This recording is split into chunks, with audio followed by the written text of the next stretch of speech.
On est en ligne avec Louis Alliot, qui est le maire RN de Perpignan. Bonsoir, monsieur Alliot. Vous vouliez réagir à ce qu'a dit ce matin Gérard Larcher. Il était l'invité de Sonia Mabrouk sur Europe 1 et sur CNews. Il a estimé que l'ensemble de la classe politique avait été trop faible au cours de ces dernières années. On va l'écouter, puis vous allez réagir juste après. Nous avons été faibles. Qui, nous? Oui, tous collectivement. Tous collectivement, nous avons été faibles. Nous avons accepté en quelque sorte que, au prétexte de la religion, certains quartiers ne soient plus quasiment habitables, entre guillemets le mot, parce qu'on serait juif ou qu'on ne serait plus de telle ou telle communauté. La République, c'est pas ça. C'est former une communauté nationale. Et là-dessus, nous devons très clairement être intraitables. Est-ce que vous vous incluez là-dedans, Louis Alliot, dans la classe politique a été trop faible? Vous êtes d'accord avec ça ou pas? Non, ils ont été trop faibles. Monsieur Larcher, les gouvernements de droite, les gouvernements de gauche, ils ont été d'un laxisme abyssal qui nous conduit aujourd'hui, pour l'instant pas dans une impasse, mais qui peut-être demain sera une impasse. Quand vous donnez la priorité au communautarisme, au primat religieux, dans un certain nombre de quartiers, dans un certain nombre même d'écoles, de clubs de sport ou je ne sais quoi, eh bien vous en arrivez à des situations qui deviennent tendues, difficiles à gérer. Et on en arrive aujourd'hui au personnage qui est quand même le numéro 2 de la République française, qui est en train de dire, eh oui, c'est abominable, on a collectivement échoué, la République, c'est pas ça. Mais à ce moment-là, il faut qu'il démissionne, M. Larcher, parce que le résultat que nous vivons, nous, partout en France, que nous subissons et qui est en train de nous éclater à la figure, eh bien, c'est le système que M. Larcher et ses amis ont mis en place depuis maintenant 30 ans. Et tous ceux qui le disaient auparavant, en l'occurrence nous, on se faisait traiter de fachos, de racistes, de je ne sais quoi. Et aujourd'hui, on voit M. Larcher qui dit des choses que nous disions déjà depuis 30 ans. Alors, peut-être que dans ce pays, aujourd'hui, en France, on arrivera quand même à dire, c'est vrai, ils avaient raison, ils ont sûrement fait des erreurs et on ne les a pas bien compris, mais sur ces sujets-là, ils avaient raison bien avant les autres, ils avaient fait le diagnostic.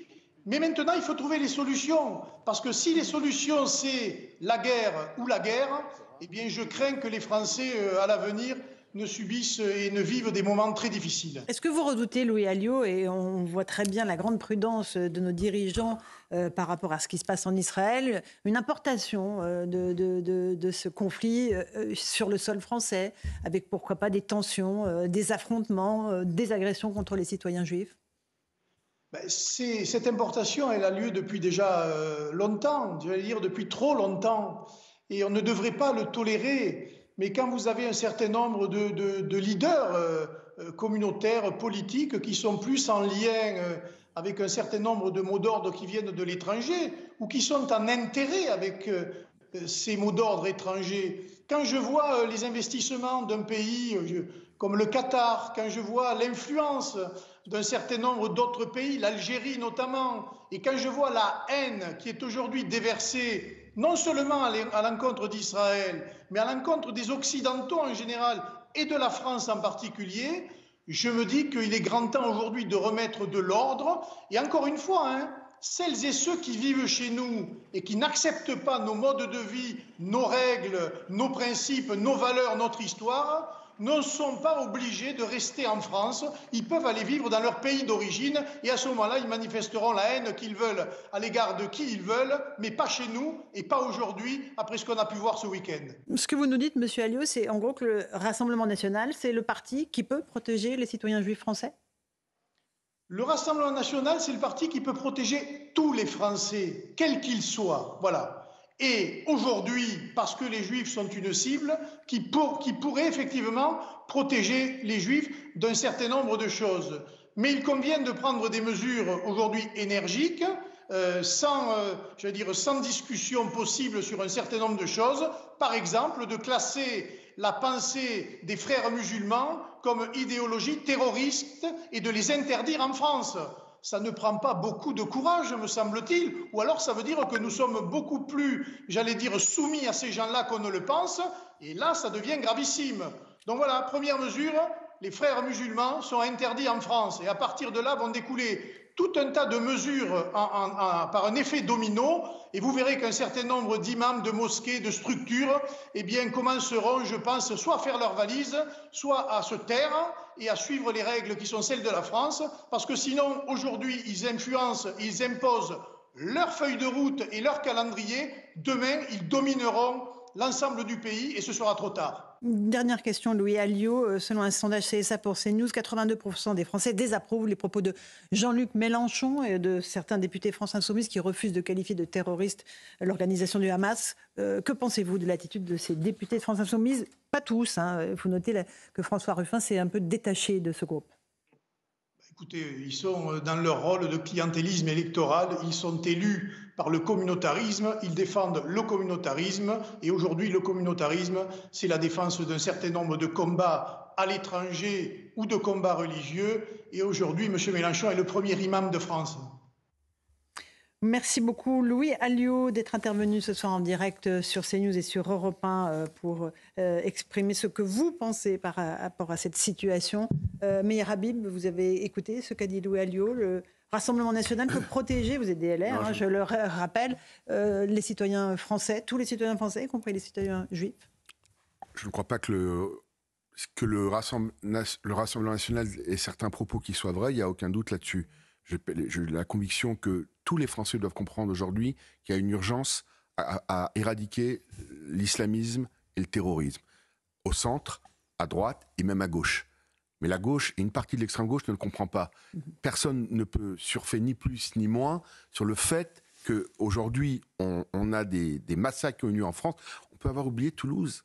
On peut avoir oublié que Sarah Halimi a été massacrée, mais à chaque fois on a rappelé la Palestine. Alors c'est presque trop tard, donc soit on ouvre les yeux une fois pour toutes, soit on arrive à comprendre aujourd'hui que des enfants qui ont été massacrés un jour de 14 juillet, regardaient un feu d'artifice à cause de l'islamisme, il y a un problème mondial. C'est l'islamisme, on oublie à chaque fois parce qu'on a envie de vivre, c'est pas nos valeurs, on a envie d'oublier ça, mais c'est là, chez nous, à nos portes. J'ai rappelé la Marseillaise tout à l'heure.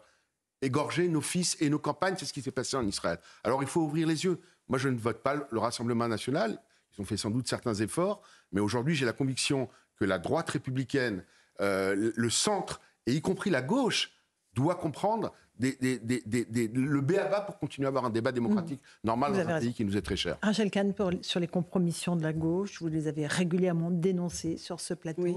De l'extrême gauche, d'ailleurs j'aimerais préciser. Oui, c'est vrai que depuis plusieurs années, après je crois que le fait d'avoir eu raison, comme ça a été dit tout à l'heure il y a longtemps, ne donne aucun privilège face au drame qu'on est en train de vivre.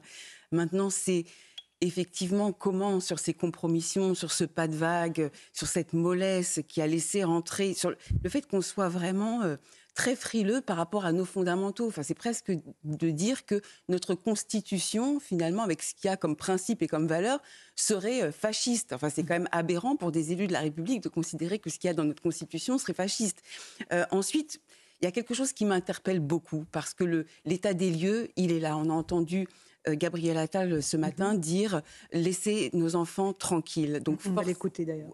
Ça m'a fait penser à mille choses par rapport à nos enfants, mais ce qui m'interpelle beaucoup, c'est que le président de la République, le 2 octobre 2020, avait fait un discours qui s'appelait le discours des Mureaux.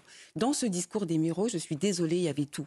Contre le séparatisme, contre la radicalisation, sur la loi de la République qui doit être mise en œuvre partout, pour un islam de France. Il y avait pour une école renforcée qui devait normalement faire des citoyens éclairés. Nous avions tout. 15 jours plus tard, il y a Samuel Paty.